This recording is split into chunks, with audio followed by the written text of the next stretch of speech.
Hello, I'm Teacher Yuri. ဒီနေ့ teacher သင်ပေးမှာက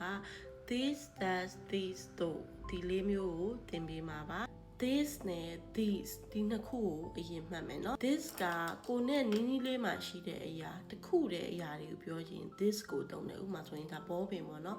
this is a pen အဲ့လိုမျိုးသုံးရတယ်ခုတဲ့အရာပိုွားတဲ့အရာတွေကိုနဲ့နီးလေးမှရှိတဲ့အရာတွေအဲ့လိုအရာတွေကိုပြောချင် these ကိုသုံးရတယ် these are pens အဲ့လိုမျိုးဖြစ်သွားမယ်တခုတည်းအရာတွေဆိုရင် this ကိုသုံးမယ်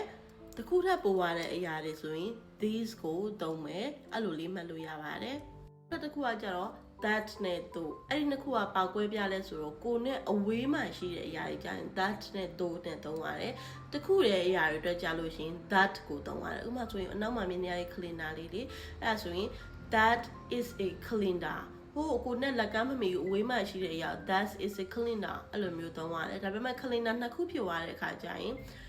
those are calendars အဲ့လိုမျိုးသုံးလို့ရတယ် those are calendars တခုထပ်ပို့ရတဲ့အရာတွေဆိုရင် those ကိုသုံးတယ်ခုပဲရှိတဲ့အရာတွေဆိုရင် that ကိုသုံးတယ်အဲ့ဒီ that နဲ့ သူကအဝေးမှာရှိတဲ့အရာတွေအတွက်ပဲသုံးရမယ် these နဲ့ this ကကြတော့နီးနီးလေးမှာရှိတဲ့အရာတွေပဲသုံးရတယ်နားလည်မယ်လို့ထင်ပါတယ် thank you for watching see you in my next video